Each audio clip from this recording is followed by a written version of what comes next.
Movie का नाम है लास्ट सेंटिनल। तो कहानी के शुरू में हमें बताया जाता है कि इंसानों ने अपनी जिंदगी में बहुत सी गलतियां की, जिससे उन्हें बहुत सी मुसीबतों का सामना करना पड़ा और इसी वजह से समुद्री तूफान आए, आधी से भी ज्यादा दुनिया डूब गई। बची तो सिर्फ थोड़ी सी जमीन और उसी की हिफाजत के लिए एक चौकी बनाई गई, जो कि जमीनों की हिफाजत के लिए बनाई गई थी।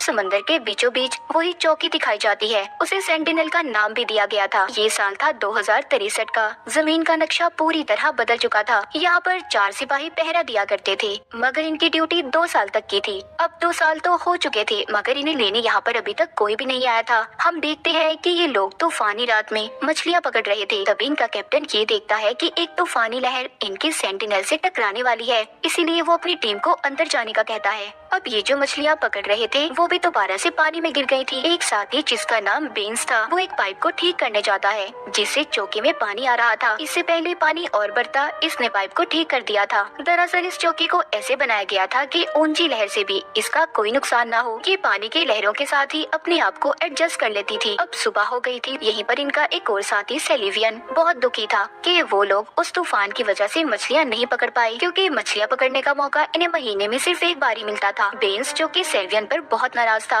वो कहता है कि तुम्हारा काम हमें अच्छे खाने खिलाने का है और तुमने कल रात मछलियाँ क्यों नहीं पकड़ी। मेरा काम इस सेंटिनल की हर चीज को अच्छे से रिपेयर करने का है, जो मैं करता हूँ, और मैं अपनी ड्यूटी अच्छे से निभा रहा हूँ। यहीं पर कैप्टन सबको चुप होने का कहते हैं। दरअसल ये लोग अब अपने घर जाना चाहते थे। ये यहाँ पर रहकर तंग आ गए थे। जो टीम इनकी जमीन से इनको यहाँ पर लेने आने वाली थी, वो अभी तक नहीं आई थी। सेलिवियन जो कि हर दिन एक रिकॉर्ड बनाता था, वो ऐसा जब से कर रहा था जब से वो यहाँ पर आया था। वो ये सारा रिकॉर्ड बनाकर अपनी बेस को भेजा करता था। कैप्टन जो कि सेंटिनल की छत पर घूम रहे थे, वहाँ पर वो एक इशारे को देखते हैं जो कि सेलिवियन ने बनाया था, ताकि अगर कोई यहाँ पर आए तो वो उनकी मदद से इन तक पहुँच जाए। मगर कैप्टन को ये बात पसंद नहीं आती। वो उस कपड़े को हटाने का कहते हैं। तभी यहाँ पर सेलिवियन को दूरबीन में एक जहाज अपनी तरफ आता हुआ दिखाई देता है, जिसे देखकर वो बहुत खुश था। वो समझता है कि शायद ही वही जहाज है जो हमारी टीम ने हमें यहाँ पर लेने भेजा है। मगर कैप्टन को ऐसा नहीं लग रहा था। वो कहते हैं कि ये किसी दुश्मन की चाल भी हो सकती है, इसीलिए वो बेंस को बॉम्ब को एक्टिवेट करने का कहते हैं। और साथ ही इनकी एक और साथी जिसका नाम कैसिडी था, उसको रेडार पर सब कुछ चेक करने का कह रहे थे। दरअसल रेडार से ये पता करना चाहते थे कि ये जहाज आखिर किस तरफ से आया था।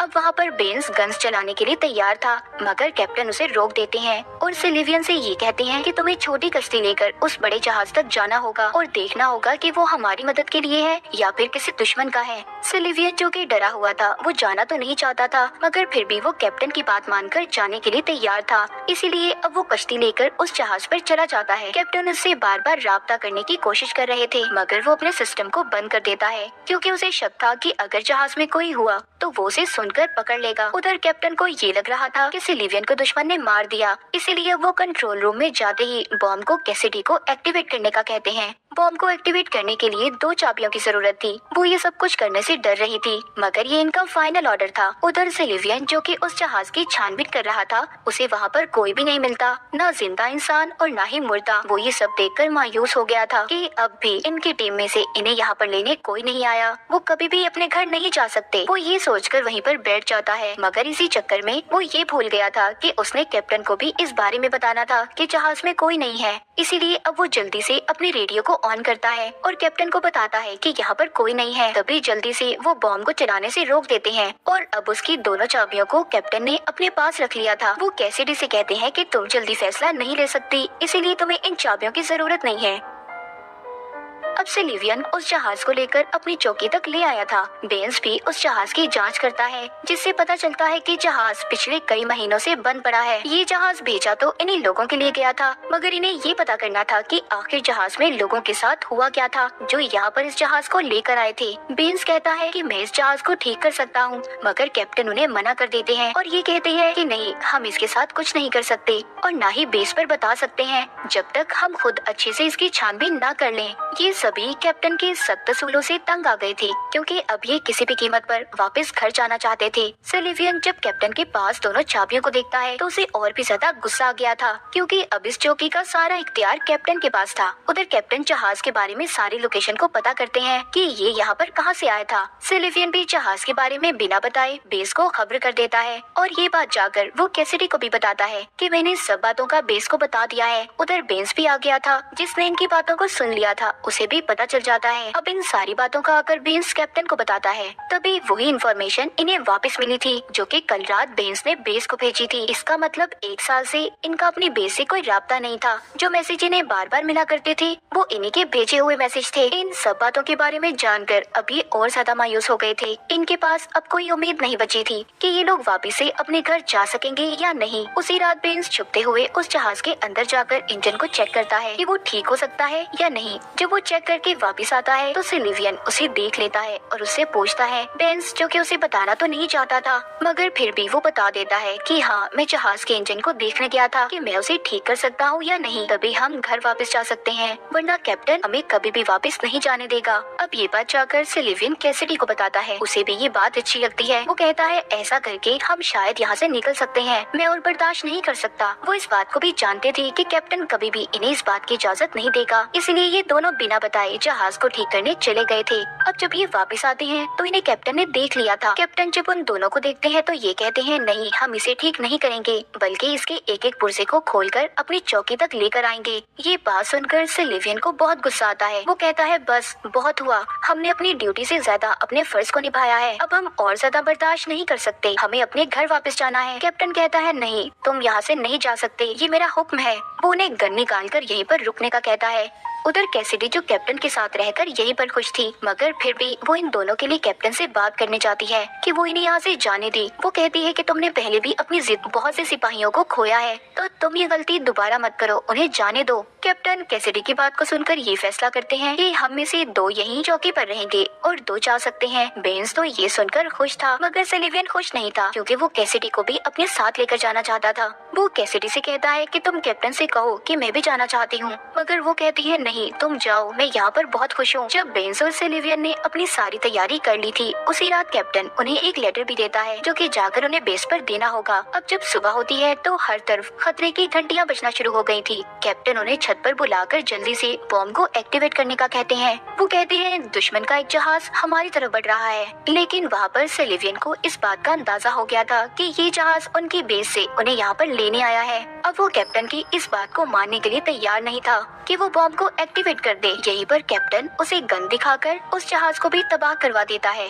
सिलिवियन और बेंस की उम्मीदें टूट गई थी। तभी पीछे से कैसिडी आती है जिसने कैप्टन के सर पर कुछ मारकर उसे बेहोश कर दिया था। ये तीनों अब उसे एक कमरे में बंद कर देते हैं। सिलिवियन कैसिडी से पूछता है कि तुमने मेरा साथ क्यों नहीं दिया। वो कहती है अगर मैं तुम्हारा साथ देती तो तुम्हें कैप्टन कभी भी न जाने देता। बेंस कहता है हमें उसे मार देना चाहिए मगर सिलिवियन सबको ऐसा करने से रोक रहा था। सिलिवियन कैप्टन से मिलने जाता है और उससे पूछता है जब हमारे दरमियान में ये बात तय हुई थी कि हम में से 2 लोग यहाँ पर रहेंगे और 2 वापस चले जाएंगे तो तुमने अपना इरादा क्यों बदला। वो कहता है ये जहाज हमें लेने 3 महीने पहले भी आया था मगर किसी ने रेडार से रास्ता बदल दिया। हम लोगों के बीच में कोई गद्दार छुपा हुआ है जो चाहता है कि वो यहीं पर रहकर हर चीज पर कब्जा कर ले और जो हमारी जमीन है उस पर बॉम्ब गिराकर उसे तबाह कर दे। सिलिवियन कहता है अच्छा, अगर तुम सब बातों को जानते थे तो तुमने मुझे पहले क्यों नहीं बताया। इतना कहकर वो वहाँ से दोबारा से उसे बंद करके चला जाता है क्योंकि उसे कैप्टन की बातों पर यकीन नहीं था। जिसके बाद सिलिवियन अब सारा दिन बेस से मदद मंगवाने की कोशिश में लगा रहता है पर कोई फायदा नहीं था। यहीं पर कैसिडी उसे अपने बचपन की तस्वीर भी दिखाती है और ये बताती है कि जब दुनिया डूबी नहीं थी तो मैं अपनी फैमिली के साथ समुद्र पर आई थी लेकिन दुश्मनों ने मेरी सारी फैमिली को मार दिया और बस मैं अकेली बची हूँ। ये सुनकर सिलिवियन को बहुत दुख होता है। रात को कैसिडी जब अपनी ड्यूटी कर रही थी तो उसके पास बेंस आता है जो नशे में था। वो उसे बदतमीजी करने की कोशिश कर रहा था। कैसिडी खुद को छुड़वाकर सिलिवियन के पास जाती है। बाद में इन दोनों को पता चलता है दरअसल बेंस कैसिडी के पास बॉम्ब को एक्टिवेट करने की चाबी लेने आया था। बेंस रेडियो से बेस पर ये मैसेज भेज देता है जो काम वो करने आए थे वो पूरा हो चुका है, इसीलिए उन्हें वापस बुला लिया जाए। सिलिवियन और कैसिडी जल्दी से कंट्रोल रूम की तरफ बढ़ते हैं।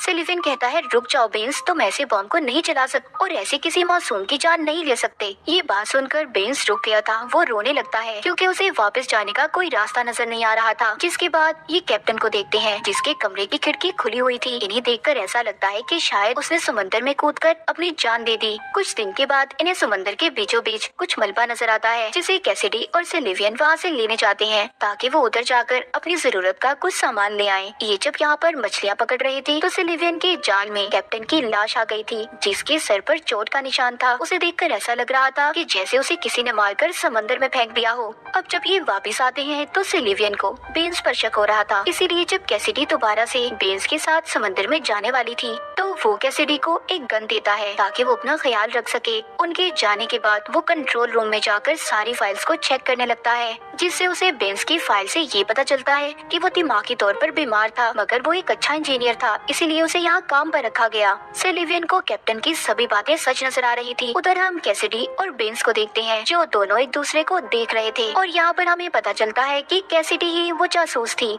जिसने 3 महीने पहले आए जहाज में लोगों को गन से मारा था। वो बेन्स को भी मार देती है और रोते हुए अब सिलिवियन के पास आ गई थी। चौकी पर सिर्फ 2 ही लोग बचे थे। अब वो अगले दिन कैसिडी के पास जाकर बॉम्ब को एक्टिवेट करने का कहता है, ये कहकर कि उनके दरमियान में एक दुश्मन है। कैसिडी समझ गई थी कि सिलिवियन को उसकी सच्चाई पता चल गई है, जिस पर वो ये कहती है, हाँ ये सब कुछ मैंने किया है, पर अपने लोगों की जान बचाने के लिए। हम चाहते थे कि हम इस चौकी पर कब्जा कर लें। सिलिवियन अब उसकी कोई बात नहीं सुनता और बॉम्ब को एक्टिवेट कर देता है। तभी कंप्यूटर स्क्रीन पर ये आता है कि आप इस बॉम्ब को एक्टिवेट नहीं कर सकते। दरअसल इस कंप्यूटर का सिस्टम बेन्स ने बदल दिया था, क्योंकि वो नहीं चाहता था कि कोई भी एक इंसान इस चौकी पर कब्जा करके दूसरी दुनिया को तबाह कर दे। कहानी के आखिर में हमें दिखाया जाता है कि सिलिवियन और कैसिडी के दरमियान में सौदा हुआ था। वो दोनों यहीं पर रहकर इस चौकी की हिफाजत करेंगे और कोई भी किसी की भी दुनिया को नुकसान नहीं पहुंचाएगा। और इसी के साथ ये कहानी यहीं पर खत्म हो जाती है।